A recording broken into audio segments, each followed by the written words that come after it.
Welcome to another episode of In Your Business. Today I'm going to speak with Maria Haber. Maria's been on the show one other time, but it's been many years ago. It was kind of when she was first starting out in business. So today it's kind of fun to bring her back. We're going to get to know a little bit more about her. We're going to learn about how the business has changed. It's interesting for entrepreneurs because they're very excited when they start the business, but then they have the growing pains, and those growing pains come in many, many different ways. So today it's going to be exciting to talk about some of those pains, but also some of the achievements that she's actually witnessed and accomplished over the years. So Maria, welcome to the show. Thank you. Maria, I don't even remember what year you were here. Do you? I think it was 2017, maybe. Okay. Yeah. So what year did you actually go into business? I opened the business in 2012. And we actually opened in a smaller location on Fort Wayne Avenue. So now we're in a larger space just across the street on North 8th Street. So we talk about it. Normally I get to know you a bit as the entrepreneur, but we've done that once before. We'll come back to that just a bit. Okay. But what I really like to do is also let people know what the business is. So Sure. It's Paint the Towne. And Yes. so let's go ahead and talk about that. Okay. We're an art studio. We specialize in paint your own pottery. And you can walk in, pick out a piece, you can paint it any way you like. We keep it for a few days, we glaze it, we fire it, then call you to pick it back up. We also offer other painting classes. We have canvas, acrylic painting classes. We do some oil painting classes. We also offer clay building classes as well as glass art. Well, I think it's interesting because you've changed a lot of things over the years. Because like you talk about the glass art, that's fairly new, right? That's been with us about 5 or 6 years. We acquired a glass kiln a few years ago. And so now we make jewelry. Also, we do a lot of art projects with the kids in glass art. It's just a different form. Every once in a while, you just got to keep renewing yourself and adding something new. Mm-hmm.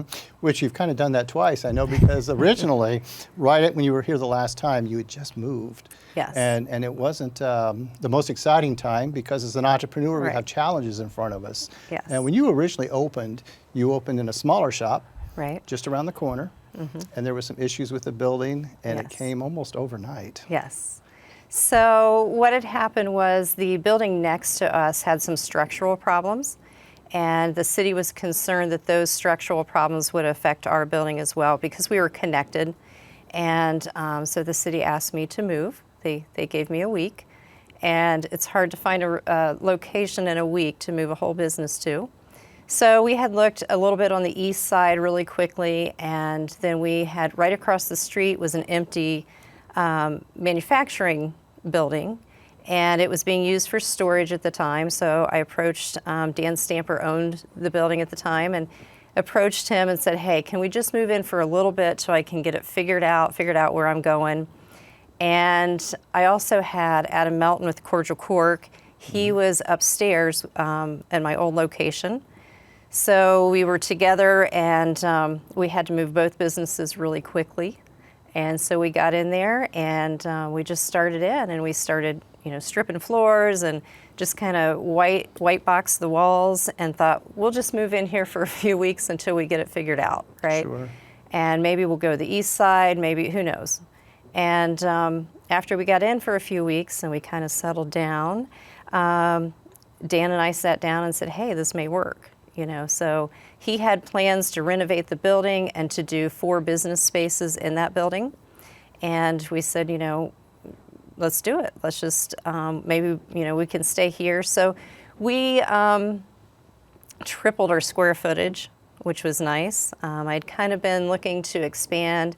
And one of the challenges that I faced in the old building was being ADA compliant. A lot of the older buildings aren't handicap accessible. And that's something that I really saw a need for. So Dan worked with me really well, and we just set everything up and went to town and started renovating the building. And we were only closed for 2 days to move and get set back up. And within a week, we made new shelves and everything, and we just started in. And I was open the whole time during renovations, and it was a lot. It was about 2 years of renovations. So Maria, you had a week, and you say that you were in there within 2 days, and that sounds like pretty quick, and it is very quick by every measure. However, you were working 24 hours a day to do that. Yes. Yes. So you were in there at 2 o'clock in the morning working on those floors and making Right. it happen. Right. And I think I shared with you before that I think that's when it really hit me, at 2 o'clock in the morning when I'm scrubbing the floors and trying to get ready. You know, you just go into survival mode, or what do you do next? Okay, this is the challenge you've been thrown at you, and you know, what do we do about it? Just you go into action, and then all of a sudden it just hits you going, whoa, we're trying to move a whole business in a week. Sure. So, but you know, with each challenge you learn a lot, and the next one comes along, and you made it through the last one, so bring on the next one. So let's go back to the opening of the original store. Sure. So when you had the idea to open that, how did that happen? How did you come up with the idea? Sure. My son and I had visited a studio like this in Florida, and with nieces and nephews, and I thought, man, this would be really neat. And nothing was like that around here in Richmond. So I just jumped in with both feet, and we got the equipment to get it started, and just watched a lot of videos and training on YouTube, and and pretty much just jumped in. So just from that experience in Florida, give you that inspiration to come up here and do it. And, Yeah. and the next thing you know, you had a business. Yes, yeah. So was it difficult? There has been a lot of challenges. Yeah. Let's go to the early days, if you can recall those. Sure. But just even trying to get started, things like, you know, trying to file all of the legal documents, trying to get Yes. the insurance in order, trying to get Yes. everything put together. Yes. Was that what you expected? A little bit. I guess it's a process, and you just take one thing as it comes. I live in Ohio, so I had to form my LLC in Ohio, and then apply for doing business as a foreign entity in Indiana. So Okay. that was a little unexpected, but just a little bit more paperwork. I think, you know, learning to do payroll systems, and you know, working with employees and hiring processes and things like that, that was probably more challenging than anything. Well, I think it's interesting because I have followed your business. Okay, I've been there several times, and I've watched the growth. I've witnessed all the things you've done, and you've surrounded yourself by all the right people, I believe. You know, the last couple of years we hear a lot about labor issues, and I know you've experienced it on a different scale. Yes. For the most part, when I come in, it just feels like everything's going perfect. That's not always been the case, has it? No, I've got a great team in place right now, and that it just takes, you know, weeding through people. And usually I can tell within the first week to 2 weeks whether it's going to work out. And you know, I can teach anyone skills. I can teach anyone, you know, how to load a kiln or how to do specific tasks.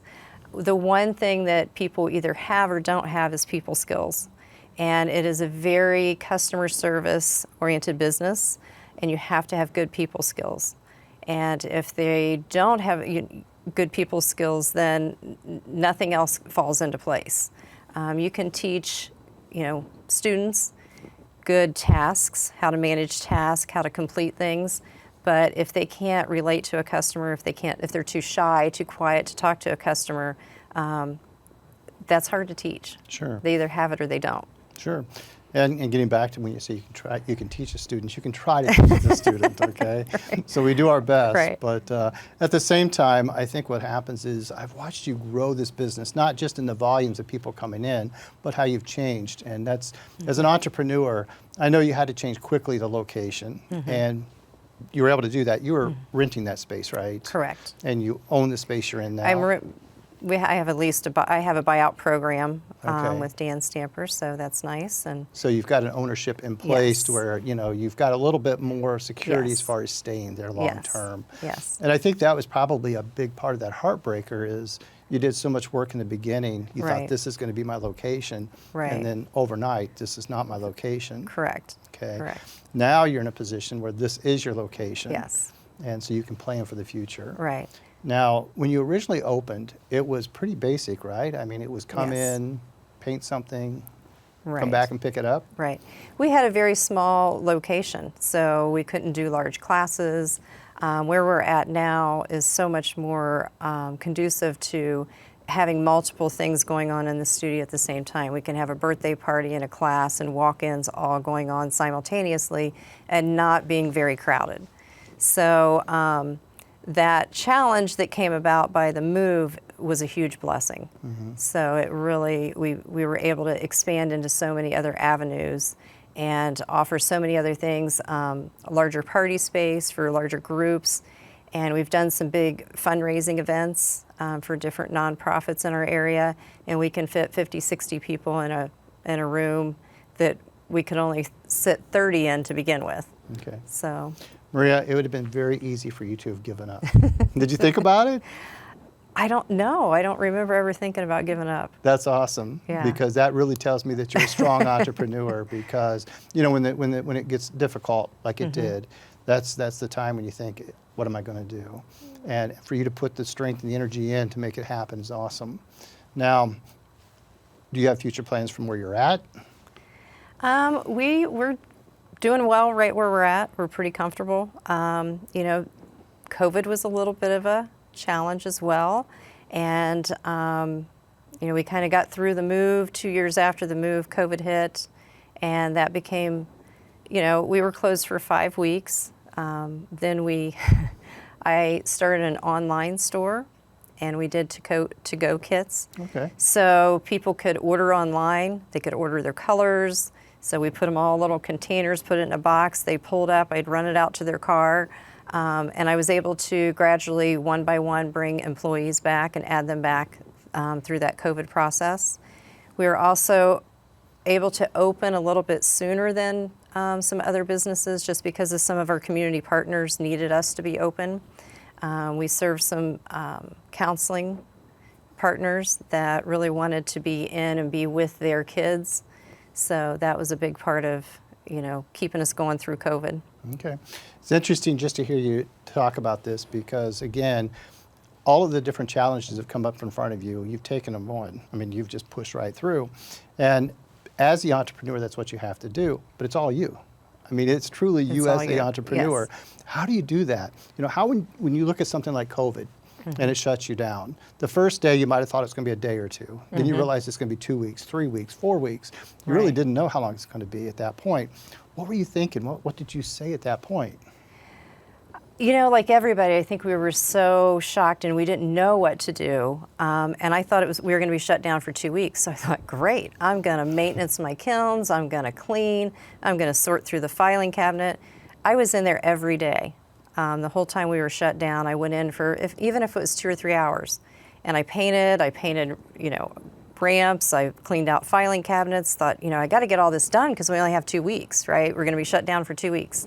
And then 2 weeks turned into 4 weeks, and then I said, you know, we've got to do something. So that's when I started the online store, which I had no experience with, you know, setting up an online store and the tax base and everything that came with that. But you just take as it comes. So when you set up the online store, how did you do that? Did you have to hire somebody to help you with that, or did you just jump online, figure it out? Yes, so we already had a website, and our website was able to accommodate an online store.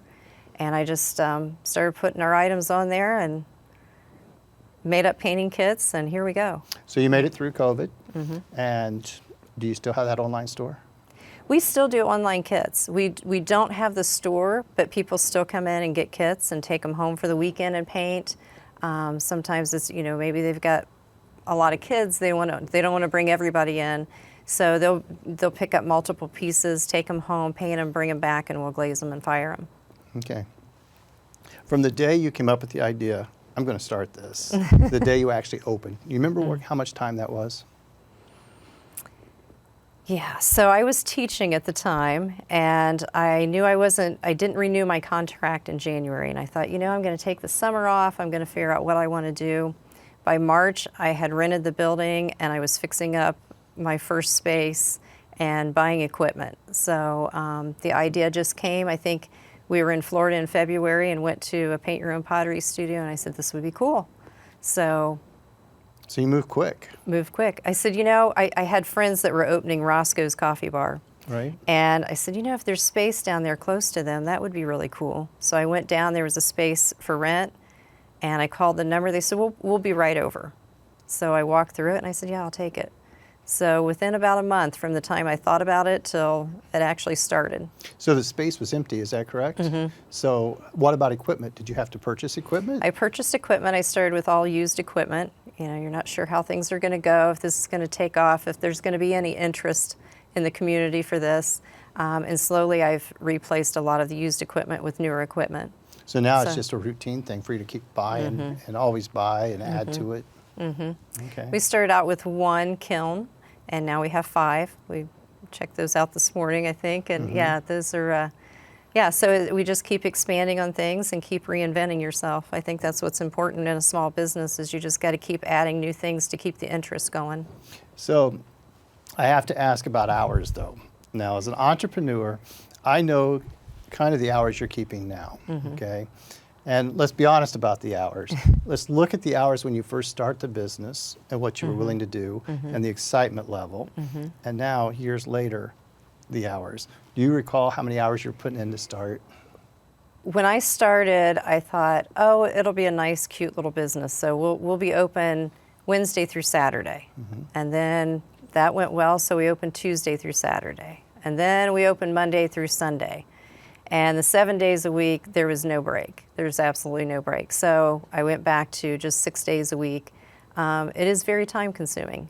And it's sometimes you have to make sacrifices. You don't get to do all the fun things. And sometimes I'll get home and on Facebook see what everybody else has done during the day. And I went into work at 8 o'clock or 9 o'clock in the morning and got done at 8 o'clock or 9 o'clock at night.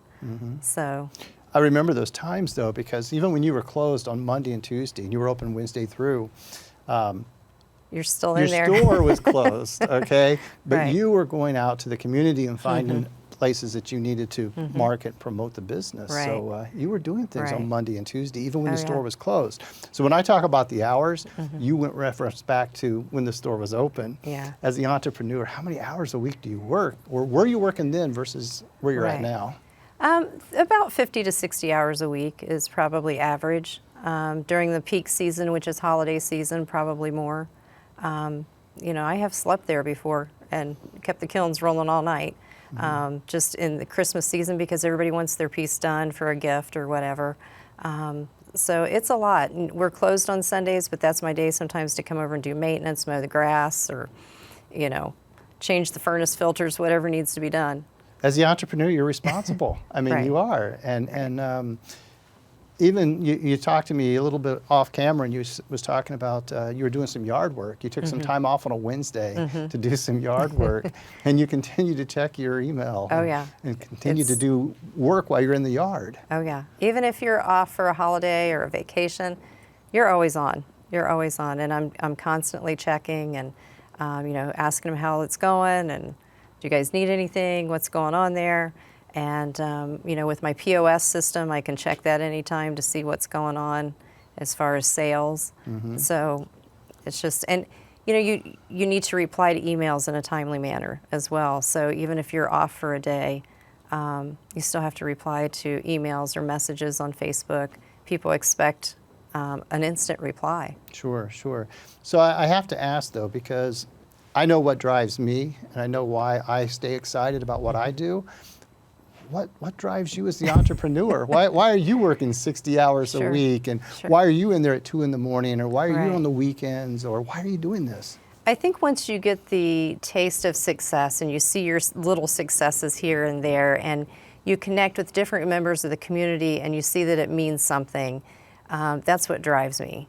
And we have some, again, great partnerships with different organizations in the community that when I started this business, I didn't realize what kind of partnerships were going to come into play.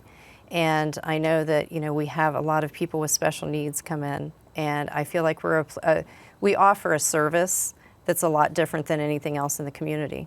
Okay. You're using a word that I find interesting, because in the classroom, when I talk to entrepreneurs, I'm usually lecturing about the types of ownership, okay? So we're talking about a sole proprietor, we're talking about partnership, we're talking about cooperation, and we're always going to be talking about LLC, the importance of separating your personal assets to your business. And Right. I imagine you did that from day one, right? Yes, yes. But you're also now talking about partnerships in a different way than we ever talk about them, because partnership and ownership, but now you're talking about partnerships as far as taking on new partners to do things. Let's talk a little bit about those partners. They're not financial partners. No. One of our partners is Centerstone, which is a counseling service, and we offer a space where the counselors can bring in their clients and do their counseling session while the kids are painting. I think that offers a more relaxed atmosphere, and painting is very therapeutic, and so the counselors can talk to the kids, and the kids are doing an activity, and I think they open up a little bit better, and it also just gives them a chance to do something that maybe they wouldn't be able to do. Okay.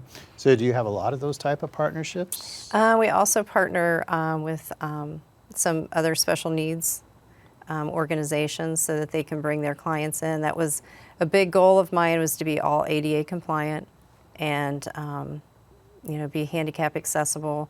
We've got partnerships with, I mentioned to you before, we actually did a painting class with children that were legally blind. Mm-hmm. And they love the feel of the clay, or they love to paint, even though it was difficult for them to see what they were painting. It gave them the opportunity just to paint, get messy, and I think the parents were even more happy with it than the kids were. Sure, sure. It's the experience, and that's what I think a lot of people Sure. like today is the experience. It's Sure. not necessarily the tangible item, Right. but it's the experience of coming in and doing the work. Yes. And so Yeah. as the entrepreneur, that gives you some satisfaction as well. Right. So I want to go back a little bit because you were not preparing to be an entrepreneur. So in your college days, what were you thinking? What were you doing? So I actually went to veterinary technology school, and I was a vet tech for quite a while.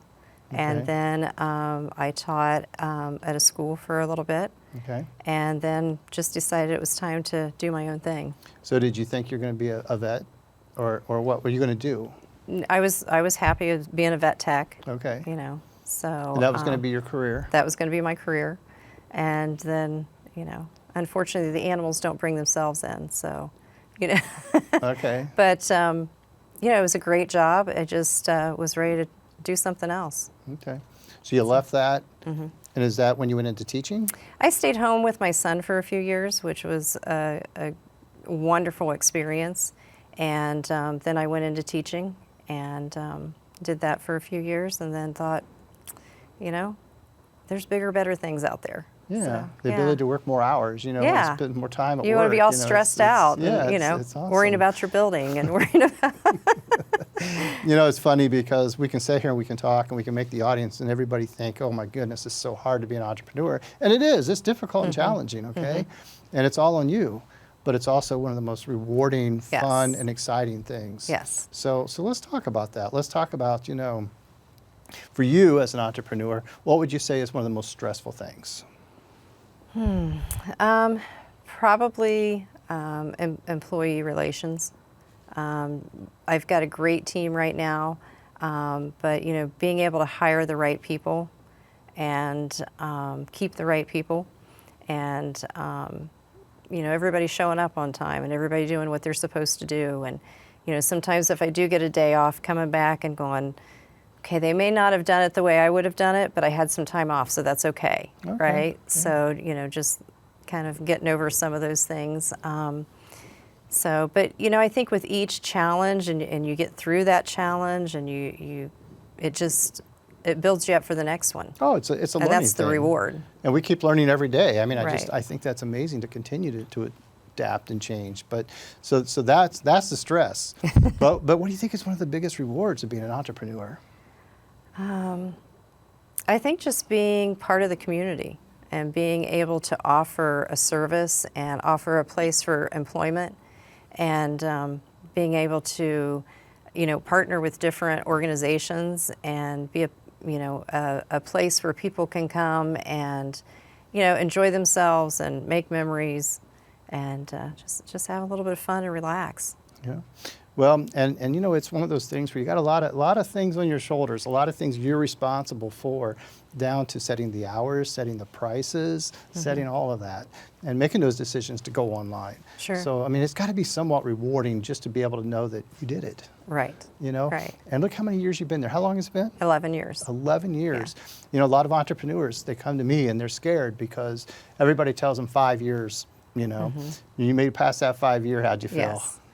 Good, good. It was, right before we moved, we were really rocking and rolling, and the move set us back a little bit, But like I said, it was definitely a blessing because it just, so much more space that we can do so much more with. Yeah, well, it was definitely the right move, and I mean, you was. got yourself to give credit to as the entrepreneur. Yeah. So I hope you continue to do all these great things. You're making a huge difference in the community. A lot of people talk about you, so I know that you're doing things right. And people can still come there for date night, right? Absolutely, absolutely. So usually Friday nights are date nights, and we offer canvas classes, or you can just come in together, paint pottery, and just relax, enjoy yourselves. Yeah, and that's what it should be. It should be a lot of fun and a place to come and relax. And people bring pizza. Oh, sure. So Sure. so Bring you're your okay with snacks. that? Yes. Okay. Yeah. Bring your snacks, and it's a great family activity. Put down the phone, put down the remote control for a little bit, and just interact with each other. Sure, sure. Yeah. Well, Maria, thanks for doing a great job. Well, thank you. So, this concludes another episode of In Your Business. Today we spoke with Maria, and Maria has a really interesting business in the Depot District in Richmond, Indiana. You heard Maria say that she actually is a resident of Ohio, and she had to do the paperwork to make sure she could do business in Indiana while being a resident in Ohio. And she was willing to do that. And I think it's interesting because, you don't always have to just be in that community to make an impact on that community. Look at how we're benefiting from her entrepreneurial venture. She's doing so many great things. She continues to change. That's how I know the difference between an entrepreneur, a business owner, and a manager. When I meet an entrepreneur, I know it right away because they're doing the things that Maria's doing. They're adapting to change, and they're making things better.